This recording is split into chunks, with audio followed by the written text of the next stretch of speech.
Il était interdit au moins de 10 ans, je me rappelle qu'on avait couru dans la cuisine pour demander à notre mère si on pouvait le voir. Striptease aussi, ça nous a beaucoup inspiré. C'était l'un des films qui nous a fait, je crois, le plus peur. Ouais. Autant la trilogie du samedi soir, pour nous, c'était vraiment de charme. Dans le bouquin, il lui coupe les pieds, je crois. Dans le bouquin, ouais. Mettre autant de moyens dans le fantastique en France, ça fait plaisir de voir ça. En fait, le vidéoclub, en général, pour nous, c'est associé à Stephen King. Et quand on était gamin, pour nous, Titanic, c'était absolument un film en noir et blanc.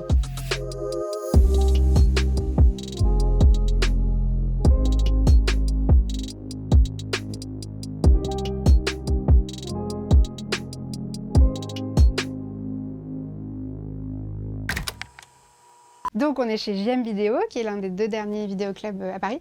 Et c'est rare qu'on ait des réalisateurs aussi jeunes. Je pense que voilà, le rapport au vidéoclub, il est peut-être un peu différent pour vous. Carrément. En fait, on a grandi vraiment à la campagne, nous, et il y avait, je crois que le cinéma le plus proche, il était à une demi-heure de voiture, donc on y allait assez peu. Et c'est vrai que les films, soit on les découvrait à la télé, quand ils passaient à la télé sur TF1, France 2, M6, soit on les découvrait au vidéoclub. Je pense que c'était même des cassettes vidéo à l'époque, nous. Hein. Ouais. C'était dans le village d'à côté, on y allait avec notre mère hyper souvent. Je pense qu'on a dû louer je sais pas combien d'adaptations de Stephen King dans le village d'à côté de chez nous. Ouais. On a commencé avec des références ultra américaines. Surtout, on a grandi vraiment dans un milieu qui était absolument pas cinéphile, donc tous les films qu'on voyait, c'était vraiment soit les gros films américains, soit les comédies françaises, mais on voyait pas beaucoup de films asiatiques et tout, c'était absolument inexistant jusqu'à notre arrivée à Paris et à l'université, etc. On a vu d'autres films depuis, hein, mais pas tant que ça. Peut-être commencer par les Américains. Mais ici, on voit qu'il y a tellement de films, je trouve ça fout un énorme complexe, on se rend compte qu'on a rien vu et qu'on aura aussi sûrement le temps de rien voir, c'est un peu écrasant. Ils sont aux Américains. Là. Oh, Grizzly Man, magnifique. The line between bear and human has apparently always been respected by the native communities of Alaska. Ça, Grizzly Man, c'est un film de Werner Herzog qu'on adore pour le coup. Je crois qu'on aime beaucoup de manière générale les personnages qui sont un peu des outcasts, et c'est vraiment l'histoire d'un mec qui a pas trouvé sa place parmi les hommes et qui croit la trouver parmi les ours. On trouve que c'est absolument bouleversant avec la musique de Richard Thompson.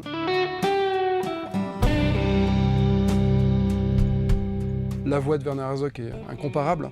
Je trouve que c'est un film dans lequel on a beaucoup pleuré. Je trouve que c'est assez fondateur de notre cinéma. Nous, on a toujours aimé s'intéresser à des gens qui sont un peu à la marge, qui ont du mal à trouver leur place et qui la trouvent de façon un peu peut-être décalée. Je pense ou le personnage de Willy Ier, par exemple, notre premier film, c'est un gars qui quitte ses parents à 50 ans pour aller s'installer dans la ville d'à côté. Et qui trouve sa place du coup dans cette ville-là. Et je crois qu'à chaque fois, tous nos films, ça a été un peu ça, l'idée de mecs un peu, de personnages, pas que de mecs. D'ailleurs, il y a aussi Maja dans L'année du requin avec Marina Foïs, qui sont mal adaptés en gros et qui trouvent leur place d'une manière un peu décalée. Furiosa, qui est le 5e volet de la saga Mad Max. Isn't she wonderful?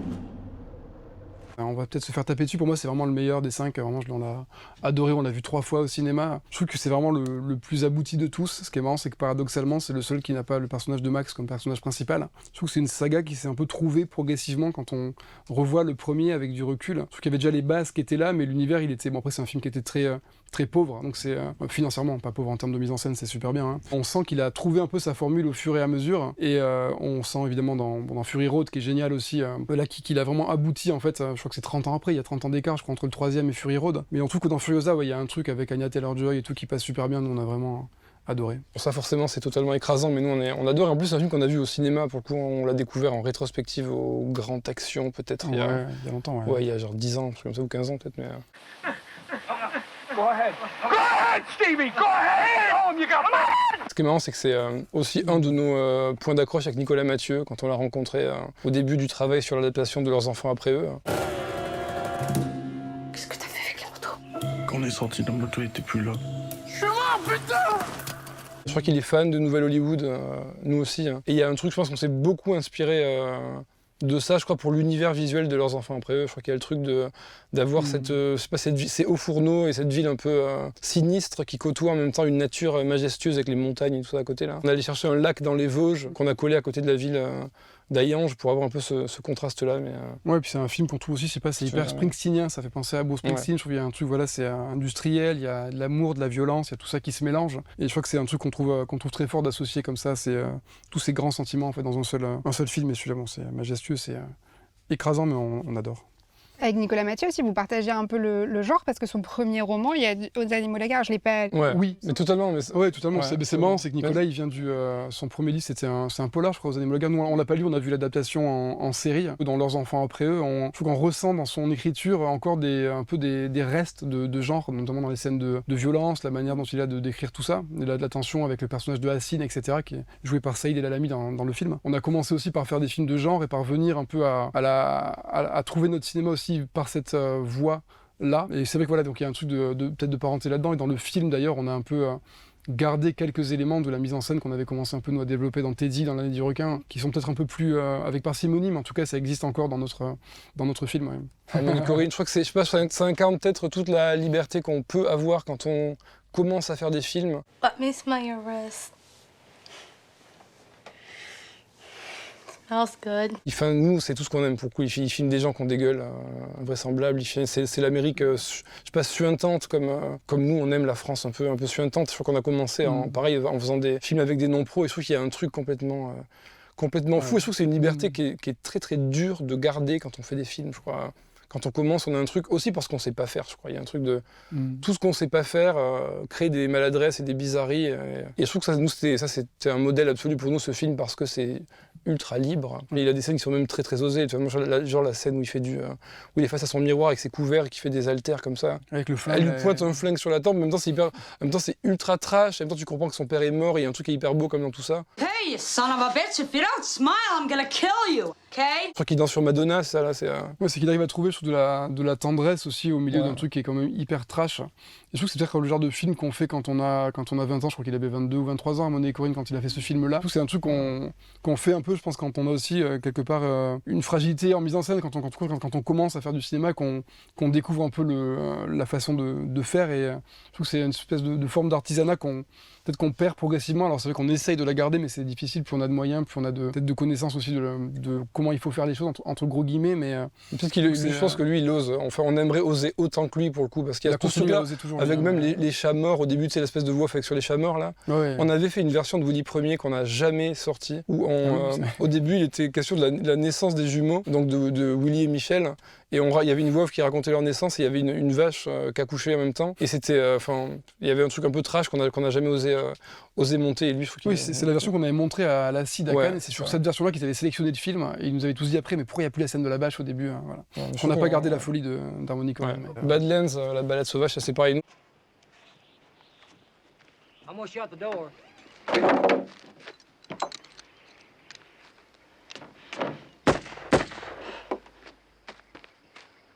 Think I got him? I don't know.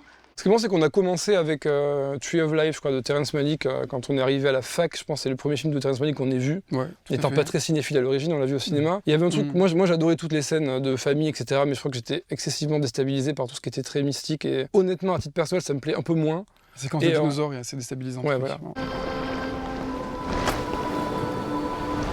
Je pense qu'on a remonté le temps ensuite et on a découvert ses premiers films, notamment Badlands et aussi Les Moissons du Ciel. Et nous, c'est une révélation absolue. Moi, j'adore toute cette, c'est brut, c'est noir. En même temps, pareil, il y a de la poésie dans la noirceur, il y a de la voix off, il y a cette musique formidable, pas au xylophone, là, mais tu vois. Au marimba, là. Voilà. Et pareil, il y a un truc, c'est à la fois noir et en même temps, il y a de la poésie là-dedans, c'est tout ce qu'on adore. Et il y a Sissy Spacek que nous, on connaissait pour Carrie, évidemment, parce qu'on a grandi. On a grandi avec les films de Stephen King, avec De Palma, avec Carrie, et voilà. Ça, je pense que le truc qu'il y a, c'est que en fait, le vidéoclub, en général, pour nous, c'est associé à Stephen King. Notre mère était fan de Stephen King, elle nous a raconté à peu près toutes les adaptations qui existaient avant qu'on les voit. Et il y avait un petit jeu où on a le vidéoclub, justement, pour trouver les films dont elle nous parlait. Souvent, on les avait même déjà vus avant de les voir vraiment.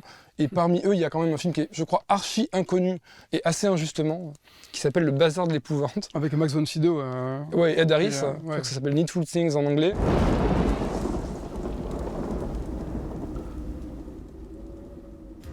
C'est un peu une série B. Pourtant, je pense que c'est un de ceux qu'on a le plus vu quand on était gamin. On regardait ça. On regardait pas Shining de Kubrick, qu'on adore et qu'on a vu après. Il y avait 2 scènes qu'on n'avait pas le droit de voir, je me rappelle quand même. Que notre mère avait quand même une éthique Elle nous montrait des films d'horreur, mais il y avait quand même une éthique. Il fallait qu'on se cache les yeux. Il y a 2 scènes. Je crois qu'il y a une scène où il y a Amanda Plummer qui s'entretue avec sa voisine à coups de hachoir et de couteau là. Ah oui, on l'a vu vraiment entre nos doigts cette Ouais, séquence. elle me disait non, regardez pas, elles vont s'entretuer, regardez pas. Ça, je On me l'a souviens regardé très bien. quand même un petit peu, mais. Ouais. Et il y avait une scène où il y avait son chien, je crois. Voilà, traumatisme. Elle ouvre une porte, Amanda Plummer, et quelqu'un a dépecé son chien qui lui jaillit à la figure.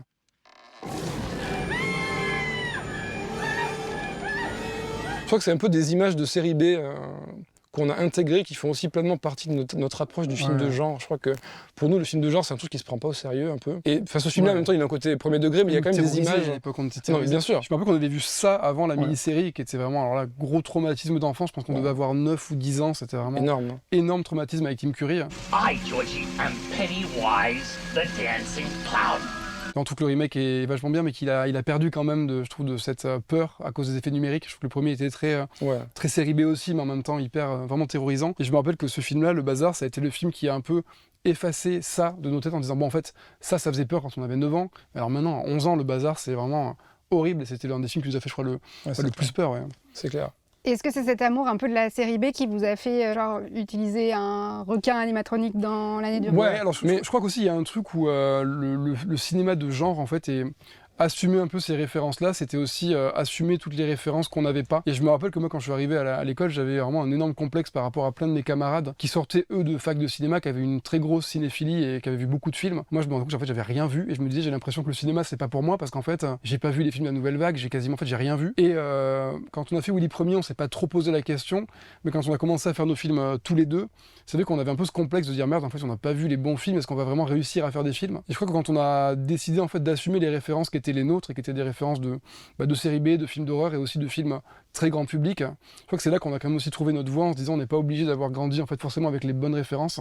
Ouais, et puis voilà. Et aussi la série B, je crois que formellement c'est un truc qui permet aussi de, enfin nous en tout cas, ça nous a aidé à aborder des sujets sociétaux un peu sérieux. Oui, bien sûr. Et en se disant nous on n'est pas sociologue, on n'a pas, enfin voilà, on a peut-être pas ce bagage-là. Dans Teddy par exemple, on parle un peu de, on parle de radicalisation en toile de fond, de complexe de classe, etc. Et je pense que l'amener par un loup-garou en costume, c'est une façon peut-être de nous décomplexer aussi là-dessus, et de pouvoir toucher à ces sujets-là, mais avec la légèreté de ces films-là, voilà, qui rend les choses plus simples, quoi. Voilà, qui fait qu'on se sent plus légitime, peut-être. Oui, la suite exacte de ça, Rob Reiner de Palma, pour le coup, nous, archi-fan, Misery, tendresse particulière.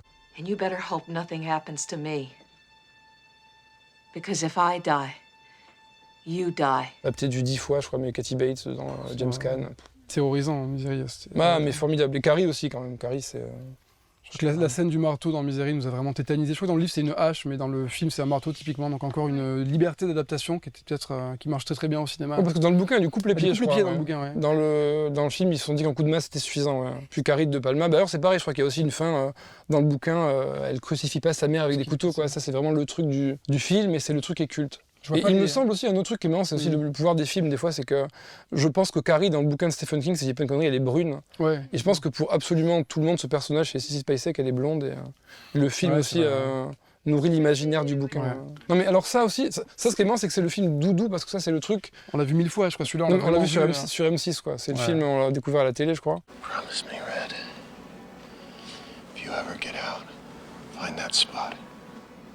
Le twist final quand on avait genre 10 ans, c'était vraiment révolutionnaire, c'était incroyable. Puis on a fait chier tous nos potes avec, je crois. Quand on venait chez nous, il fallait absolument voir Les Évadés. Les Évadés est un film très long. Ce qui est très drôle, c'est qu'on a fait chier nos potes jusqu'à récemment, en fait. Alors quand on était ado, ça marchait très bien sur tout le monde. La fin des Évadés, c'était incroyable. Et on était toujours assez fiers de l'effet que ça procurait sur les gens qui l'avaient pas vu. Sauf qu'après, en arrivant à Paris et en vieillissant un peu, quand on le montre aux gens, je sais plus je me rappelle pas la dernière fois que je l'ai montré à quelqu'un, mais j'avais pareil le même enthousiasme qu'adolescent, donc je l'ai revu. Et je me suis dit merde, c'est peut-être pas si bien que je pensais. Donc c'était un peu douche froide quand même. Merde, Petit deuil, il y a des films un peu comme ça. Génial. Et là, il est peut-être moins génial. Mais on conserve une tendresse quand même énorme. Hein. Mais je crois qu'il y a un truc qui est marrant, c'est qu'il est tellement ancré en nous ce film-là que je crois qu'on a fait. En fait, à la fin de Teddy, il y a une scène où Teddy prend le petit-déj avec son oncle. Il y a les flics qui arrivent en bas et eux, ils prennent leur petit-déj comme si de rien n'était. Et je crois qu'on s'est rendu compte après coup que c'était la scène de Andy qui s'enferme dans le bureau et qui écoute Mozart là à fond pendant que les flics montent vers lui. et qui verrouille la porte et qui fait comme si de rien n'était, il monte le son et il se met au fond de sa chaise comme ça, il écoute l'opéra. Oui, le danger à l'extérieur, Ouais. le fait d'ignorer le danger. C'est vrai qu'on n'arrivait pas à mettre le doigt dessus, on se dit mais ça On se dit, fait mais- quelque chose. En fait, c'est ça. Même quand on tournait, on se dit on n'a pas pompé ça quelque part, on sait plus où, et finalement c'est putain les évadés, mais on se le dit Ouais. après coup. Hein. Ouais, c'est vrai. Dans la série des films qu'on a vus, Qu'on a vu à la encore une télé. fois à la télé, mais de manière absurde. Il faut savoir qu'on doit toute notre filmographie, je pense, à tout ce qui passait sur les chaînes télé quand on était petit. Donc ce qu'on n'a pas vu, c'est vraiment la faute des chaînes télé parce qu'ils n'ont pas diffusé, parce qu'on a vu beaucoup de choses. Ouais, je crois que c'est vraiment intégralement France Télévisions, M6, TF1, Et beaucoup, un peu Arte. un peu quand Arte, même. mais peu. Mais peu, ouais. Arte était giga bizarre à l'époque. Hein. À l'époque, ouais, Arte c'était en vrai que- 98, Ouais. c'était pas. Ouais, complètement. Ça passait de France 5 à Arte, puis c'était. C'était curieux quand même, Ouais, hein. c'est vrai, c'est vrai. Et ça, du coup, Malone Drive, on l'a vu, je crois, un jeudi soir sur France 3, je me souviens. Ouais.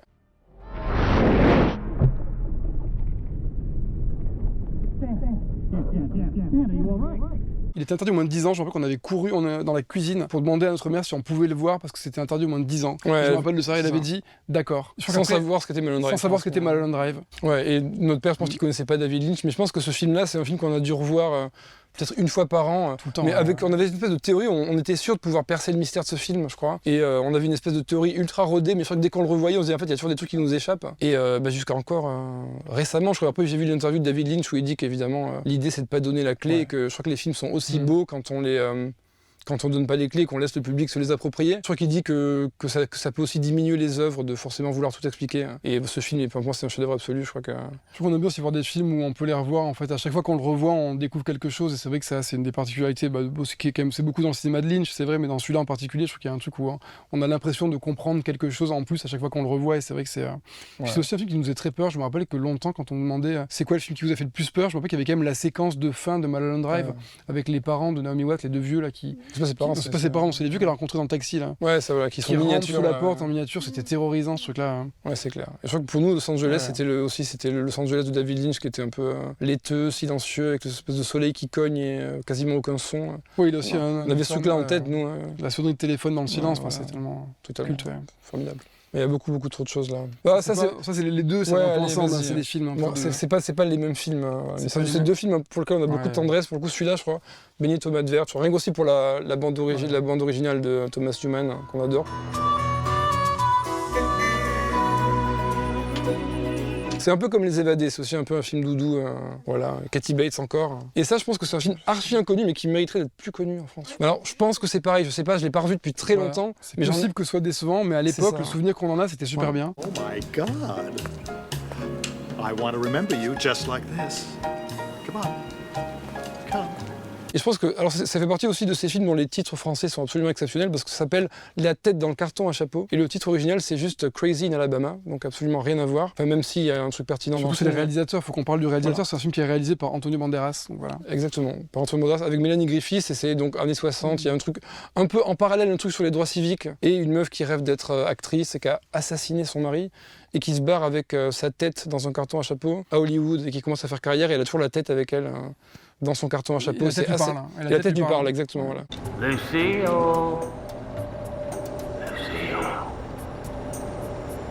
Ouais, mais c'est Complètement pas un twist, je crois que c'est dès le début, à ce truc-là. Ok. Ça commence, j'ai tué mon mari, machin. Voilà. Et ce qui est marrant, je crois qu'il y a aussi un générique avec These Boots Are Made for Walking là, de Tout à fait. Nancy Sinatra. You keep saying you got something for me. C'est marrant, c'est que le premier film que j'ai réalisé de ma vie, mon premier long métrage en fait, quelque Ouais, part, ouais, c'est vrai. Ouais. on allait en vacances aux États-Unis avec nos parents quand j'avais genre 15 ans, ouais, on avait 15 ans. Ouais. Et j'ai fait un long métrage absolument imbitable de 1h38 avec de la musique partout et j'avais copié image pour image le générique de ce film parce qu'il y a des images un peu graphiques pop art et j'avais fait la même chose. Voilà. Et on peut le trouver quelque part, ce long métrage ou Ah pas putain, je vais. Il existe en DVD d'ailleurs. Il existe en DVD, ouais. Il tombe bien dans un vidéoclub. Je crois qu'il n'y a que mon père qui a le DVD de ce truc-là. Mais après, j'ai un truc. Ouais, c'est pareil. Aussi. Oh là là. Ouais, voilà. Alors là, c'est la meilleure anecdote du monde. Ça, je vois. Ouais. L'avantage d'être frère jumeau, c'est qu'on sait déjà ce qu'il va dire. Donc, C'est clair. je peux te laisser le dire parce que je sais que tu as envie de le dire, mais donc je te la laisse. Mais, Tu peux le dire, mais je te la laisse. il y a deux choses qu'on n'a pas fait en 98. En vrai, c'est qu'on n'a pas vu la finale de la Coupe du Monde parce qu'on regardait Petit Pied chez notre grand-mère avec notre cousine. Il nous avait J'avais un forcé. maillot du Brésil, moi en plus. Je sais Ouais, pas c'est pourquoi, clair. j'avais 6 ans. Hein. Il nous avait forcé à pas la voir et on n'a pas vu Titanic au cinéma.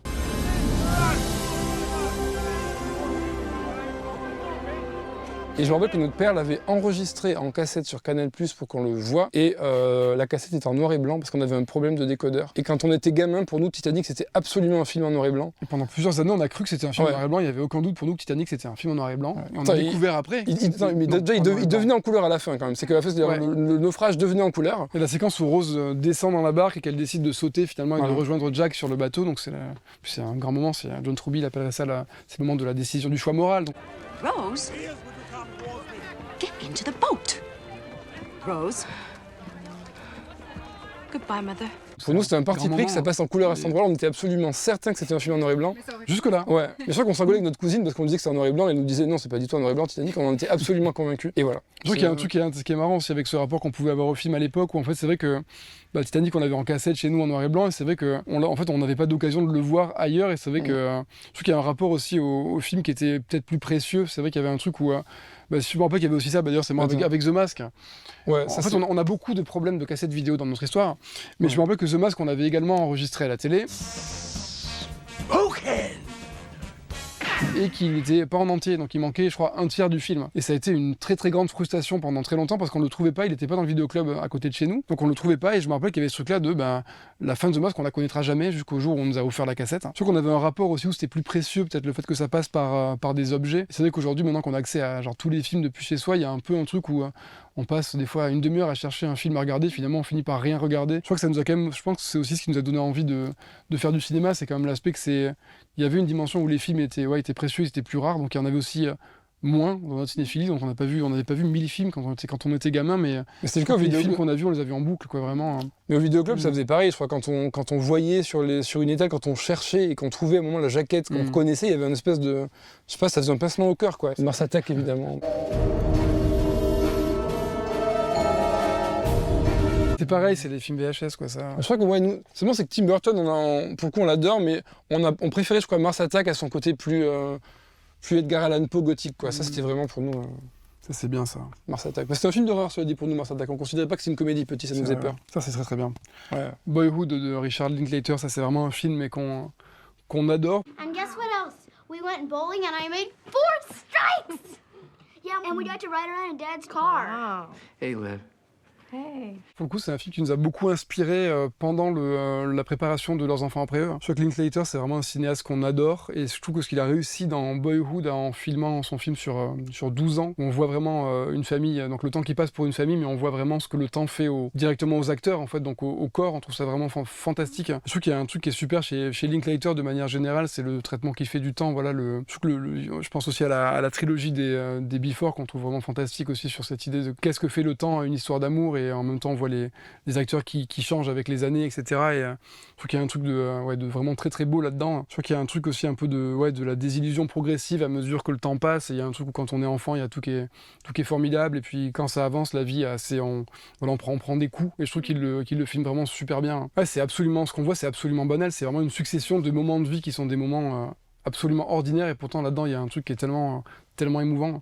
Et je crois qu'on vas-y. Non, ce qui est marrant, c'est aussi qu'il touche à un truc que la série arrive à faire, du fait que les séries se déploient sur des années souvent, et c'est le fait de voir les acteurs vieillir vraiment et les enfants grandir. Et je trouve qu'il arrive à faire un chef-d'œuvre de cinéma en prenant un principe qui appartient plutôt à la série d'habitude, et je trouve ça super. Ouais. Je trouve qu'on est assez obsédé de manière générale par le temps qui passe. Je crois que c'est un des trucs qui nous a aussi, alors c'est passer pour des fous parce qu'on est encore jeune, hein. Mais je sais qu'à 19 ans, quand on est arrivé à Paris avec l'envie de faire des films, on avait ce truc-là en tête de se dire, de toute façon, dans 50 ou 60 ans, on sera vieux ou on sera mort. Et finalement, tous les choix qu'on peut faire, en fait, ça n'a pas beaucoup d'importance. Et on s'est dit, autant essayer de faire du cinéma, parce que si on se rate, dans le pire des cas, ça n'a pas non plus une importance capitale. Je trouve que cette notion de temps qui passe, ça a toujours été un truc qui a été assez fondatrice, mais pour nous, on a toujours été très pressés aussi. Hein. Et on a commencé à faire des films tôt, on a toujours été vraiment dans une espèce d'urgence. Et je trouve que c'est un truc qui est assez... Linklater, comme c'est un cinéaste du temps, il nous parle beaucoup. Où va-t-on ? Ah si, moi un truc dont je voulais vous parler là dans le rayon plus récent, c'est Vermine, parce qu'on a des jeunes réalisateurs de genre, notamment oui, bien sûr, le réalisateur de Vermine Jack, qui vient d'être appelé aux États-Unis par Sam Raimi. Ouais. Est-ce que vous, vu que vous avez une énorme culture de cinéma américain, est-ce que c'est un truc qui vous ferait kiffer ou vous avez envie de filmer la France vraiment ? Ah non, ce qui est marrant, c'est qu'on a commencé quand on avait 16 ans à écrire nos premiers longs métrages absolument exclusivement en anglais, parce qu'on avait vraiment l'envie de s'échapper du Lot-et-Garonne, de la campagne où on a grandi. On voulait vraiment aller le plus loin possible. Et pour nous, le plus loin possible, c'était forcément l'Amérique, puisque c'est ce qu'on voyait dans les films. Je crois qu'on a toujours eu envie de ça et on a commencé, je crois qu'on a écrit 3 longs métrages en anglais avant d'écrire Willy Premier, donc c'était une envie qui était quand même très forte. On avait d'ailleurs envie de vivre aux États-Unis, etc. On voulait pas être en France, maintenant on est à Paris. Mais oui, c'est une envie qu'on a et d'ailleurs c'est vrai on écrit nos prochains films et ils sont un petit peu en anglais. Hein. Et moi, c'est marrant, c'est que Vermine, alors j'ai pas encore vu le film, par contre j'avais lu le scénario à la commission film de genre au CNC, j'avais trouvé ça super bien et j'ai hâte de le découvrir du coup. Les gars! Bon, ça c'est marrant parce que c'est encore une fois Encore de l'horreur. Mais ouais, encore de l'horreur, mais sous le rapport au DVD, évidemment, c'est que ça c'est... Je crois que notre mère nous a raconté à peu près tous les épisodes avant qu'on en voit un seul, encore une fois, parce que ça datait du début des années 90, et à l'époque c'était au début des années 2000, et ils ont sorti une collection de DVD des Contes de la Crypte, enfin du best-of des Contes de la Crypte à la presse, et tous les 15 jours on allait chercher notre petit DVD avec nos 3 épisodes, et on les regardait, et je crois que ça, pareil, ça a façonné peut-être, franchement, 80% de notre amour du genre, et de pourquoi on aime ce qui est kitsch dans le genre, ça vient des Contes de la Crypte. Encore une fois, série. Et en n'ayant pas grandi dans un milieu cinéphile du tout, je crois que c'est la première fois qu'on voyait plein d'acteurs genre ultra connus, genre Joe Pesci par exemple.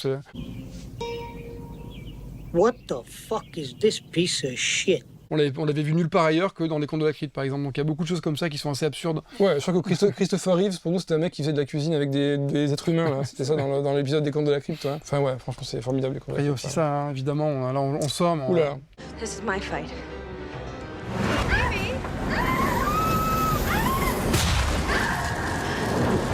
Charmed, c'est peut-être une référence un peu honteuse, mais je crois qu'on a... On est tombé amoureux de cette série en voyant un épisode qui se passait dans le futur de la saison 2. Saison 2, ouais, ça va. Eh bien, apparemment, aller dans le passé, ça n'a rien à voir avec aller dans le futur. Étant donné qu'on est dans nos futurs corps, j'aurais voulu avoir des souvenirs de ce qui s'est passé et d'avec qui j'ai eu ma fille. Et je crois que vraiment, on n'a jamais vu Buffy contre les vampires, qui était censée être la bonne série de l'époque, autant la trilogie du samedi soir, pour nous, c'était vraiment de Charmed. On faisait chier nos parents avec ça, on avait tout enregistré sur cassette. Quitte à dire le truc, autant dire à l'entier, c'est qu'on était tellement fans de Charmed qu'il fallait qu'on le regarde et qu'on le rate pas, parce qu'il fallait qu'on enregistre les épisodes. Là aussi c'est pareil, c'est le fait d'avoir moins accès aux... D'ailleurs je suis même pas sûr que c'était déjà édité en DVD à l'époque. Hein. Et nous, fallait qu'on l'enregistre sur M6 dès que ça passait le samedi soir. Si on n'était pas là, fallait que quelqu'un l'enregistre pour nous. Et je crois que les fois où ça n'a pas été le cas, c'était un drame absolu. Et je crois que ça, c'est partie des trucs que je trouve triste, parce que si je le revois, honnêtement, je me dis putain, vraiment c'était pas bien. Mais pourtant j'ai une énorme tendresse pour cette série. Et ça fait partie des trucs, faut faire son deuil de ça, quoi. Je trouve que c'est... Quand j'étais gamin, c'était genre idolâtré, mais totalement. Et quand tu le revois maintenant, tu te dis merde, bon. Mais bon, quand même, ça a une place dans notre cœur, quoi. Ça, je suis obligé. Hein. Vas-y. Louise Michel. Hein. Il est là, Luigi. Luigi. Garance, Luigi. Parce que bon, alors Caverne de l'Épine, nous quand on avait 20 ans, qu'on était en école de cinéma, donc j'étais à l'école de Besson, je crois qu'on a commencé par faire des courts-métrages qui étaient très mauvais et très nunuches, vraiment très hyper naïfs. Je crois que c'est en découvrant le cinéma de Caverne de l'Épine, et notamment Louise Michel, qu'on a un peu trouvé, nous, notre identité de cinéma et un peu la voie qu'on voulait prendre dans nos films. Et c'est marrant, c'est que je crois qu'au début, quand on commence à faire des films, on s'inspire beaucoup des autres, fatalement. Et nos premiers courts-métrages, notamment Perrault, La Fontaine Mon Cul et Jbin Ain Tata, étaient très inspirés du cinéma de Caverne de l'Épine. Je crois que ce qui nous plaisait chez eux, c'est vraiment la façon qu'ils ont de regarder la France moche, la France des ronds-points, qui est la France de laquelle on vient. Et je crois que ce qui nous a vraiment frappé chez eux quand on avait cet âge-là, c'est qu'ils regardent cette France-là sans filtre. Il y a pas d'angélisme, quoi. Ils montrent un peu les choses telles qu'elles sont, avec leurs failles. Et je trouve qu'ils trouvent de la comédie dans l'ordinaire. Je me rappelle la séquence d'ouverture de Louise Michel, qui est quand même très drôle, avec le crématorium et le cercueil qui tombe. En fait, il n'y a rien qui va, c'est une cérémonie donc d'hommage à un ouvrier qui est mort. Et en même temps, il y a plein d'approximations dans l'organisation de la cérémonie qui fait que c'est très drôle. Je crois qu'il y a aussi une scène comme ça dans Mammouth, qui est la scène où Depardieu part à la retraite. Et il y a le discours qui lui est fait par son patron. Et c'est tellement vraie vie, c'est maladroit, c'est mal écrit, et ça fait vraiment comme ça se passerait dans la vraie vie. Et aujourd'hui, même si vous le savez, vous avez le cœur gros. C'est le moment pour vous de nous quitter, de prendre une retraite amplement méritée. Et je crois que c'est marrant, c'est qu'on a vraiment reconnu la France dans laquelle on a grandi à travers leurs films. Et c'est vrai que ça nous rappelle, je sais que ce truc de cérémonie un peu approximatif, c'est un peu même une théorie qu'on a développée après pour nos films. Je crois que on se rappelle de l'enterrement de notre grand-mère, Tassadit Boukarmak, qu'on aimait plus que tout au monde. Et son enterrement était évidemment bouleversant, mais je me rappelle quand on y était, il y avait plein de petits détails qui étaient mal organisés parce que classe populaire, etc. Et beaucoup de choses qui étaient quand même drôles dans tout ça. Je me rappelle du post CD avec Luis Mariano. Donc très mal à propos, donc c'était très drôle, sans le vouloir l'être. Et c'était en hiver, et je me rappelle que le prêtre, au moment de sortir pour aller au cimetière, il a mis sa doudoune par-dessus la soutane, et c'était un vieux monsieur de 80 ans avec une grosse doudoune.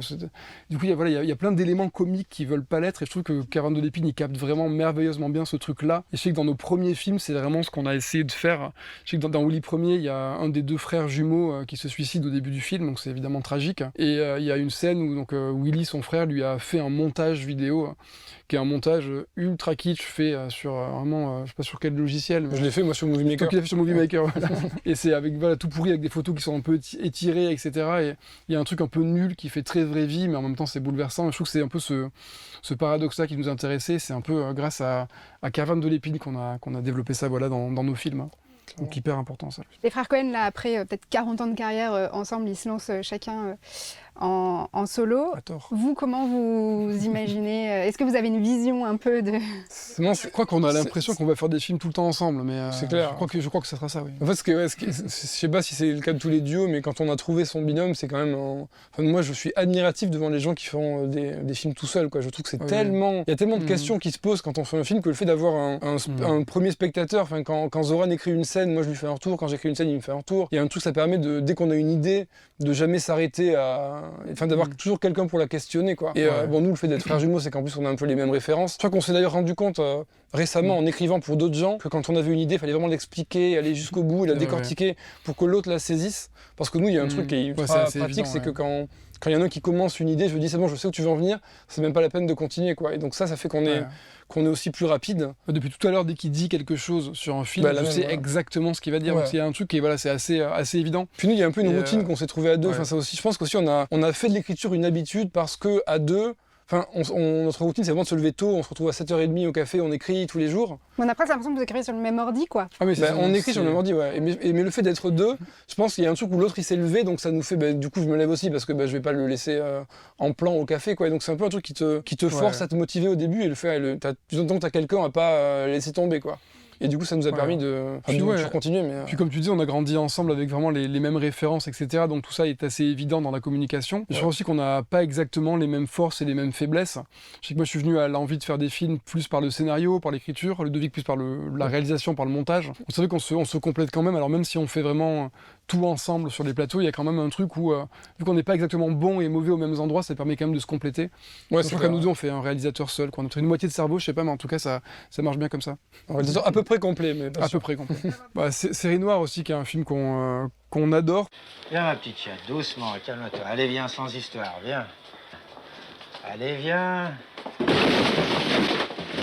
Peut-être aussi parce que c'est un film qui mélange les genres, le film de Corneau, et je crois que ce qu'on aime bien, c'est le fait de ne pas arriver vraiment à le classer. Est-ce que c'est une comédie, est-ce que c'est un drame, est-ce que c'est un thriller, c'est un peu tout ça à la fois. Je crois que nous, le mélange des genres, c'est un truc qui nous parle vraiment énormément. Je sais qu'il y a il y a beaucoup de films qu'on adore qui font ça, je pense aussi à Fargo, des frères Cohen. There's different footprints here, Lou. Yeah? Yeah. This guy's smaller than his buddy. Oh, yeah? Quand on regarde sur les différents sites, on sait jamais si c'est... Des fois, il est marqué en drame, des fois en policier, des fois en comédie. Et je trouve que c'est un peu tout ça à la fois. Et c'est un truc qu'on a toujours essayé de faire dans nos films. Je sais que les Coréens font ça aussi à merveille. Je pense aussi au film de Strangers, que j'adore, qui est un film super, qui mélange pareil merveilleusement bien les genres. Je crois que Série Noire, c'est un film qu'on a découvert pareil quand on était jeune adulte et vraiment qui nous quitte plus depuis. Je trouve qu'on aime bien aussi l'idée de... Parce que le personnage qui est joué par Patrick Devers, c'est vraiment un salaud, un mec épouvantable. Et pourtant, on arrive quand même à être en empathie avec lui malgré tout ce qu'il fait. Et je trouve que c'est quelque chose d'assez beau d'arriver à comprendre, à trouver l'humanité chez des mecs qui sont enfin sur des tout détestables a priori, ouais, ont tout pour être détestés, quoi. Avec la scène d'ouverture sur Duke Ellington, c'est magnifique.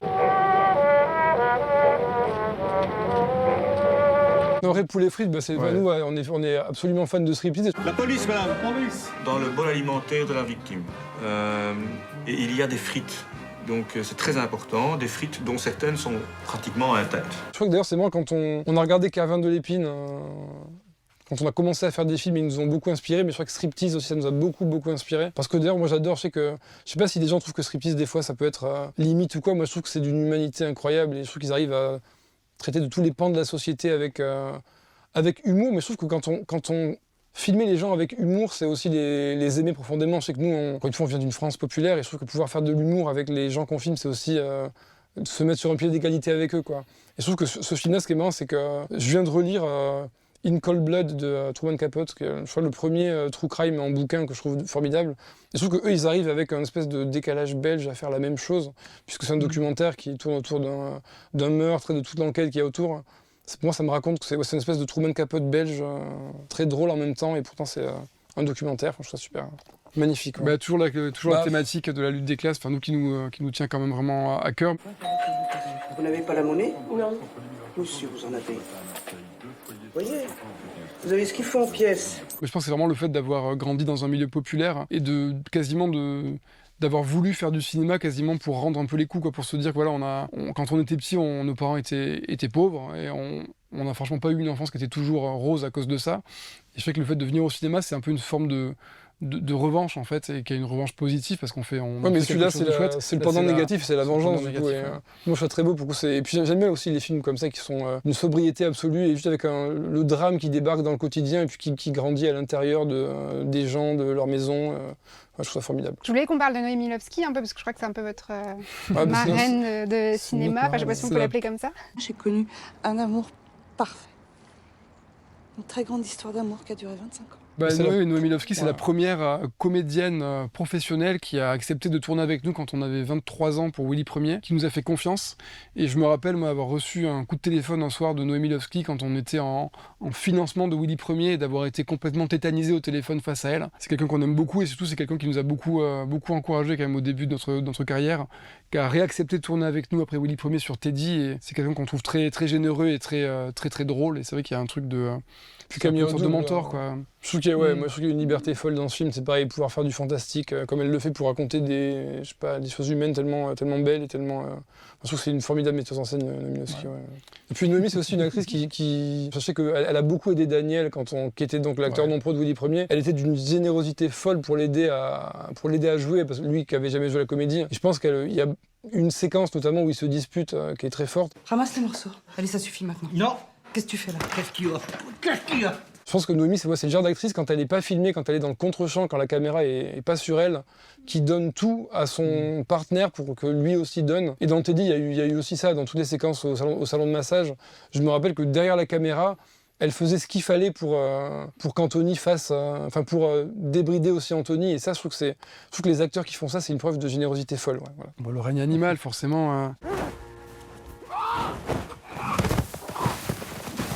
Il y a plein de choses qu'on aime bien dans ce film, forcément, même qu'on adore. Il y a le fait de faire des films fantastiques, ambitieux en France. Je trouve que Thomas Caillet, il a vraiment réussi un très grand film. Et je trouve que de mettre autant de moyens dans le fantastique en France, ça fait plaisir de voir ça. Paul Kircher, qu'on trouve vraiment génial, qu'on n'avait pas vu en fait à l'époque, parce que Le règne animal n'était pas sorti au moment du casting de Leurs enfants après eux. Donc Paul, on l'avait vu dans le lycéen de Christophe Honoré, qu'on avait trouvé aussi formidable. Mais je crois que dans Le règne animal, il y a un peu tout ce qu'on aime bien. Je trouve que c'est un film qui est à la fois c'est un drame, à la fois il y a la relation du père et du fils qui est superbe, et en même temps c'est un vrai film fantastique assumé. Et je trouve que c'est bien de voir ça, et je pense que ça va peut-être aussi ouvrir la voie à d'autres films du même genre en France, et c'est vrai que c'est un truc qui est hyper important. En plus ça se passe dans le sud-ouest, c'est là où on a grandi, donc forcément grosse tendresse pour le film, très beau travail de Thomas Caillet. C'est beau, c'est poétique, c'est vraiment... Ouais. Et l'image a été faite par David Caillet, qui a aussi fait l'image de l'année du requin, qui est un super chef opérateur aussi, avec qui on a adoré travailler, donc voilà, il y a plein de raisons pour lesquelles on a beaucoup de tendresse pour ce film. Et je voulais juste dire un mot sur Gilles Lelouch, parce qu'il est venu dans le vidéoclub juste avant vous, et en fait il disait que c'était lui à la base qui devait réaliser...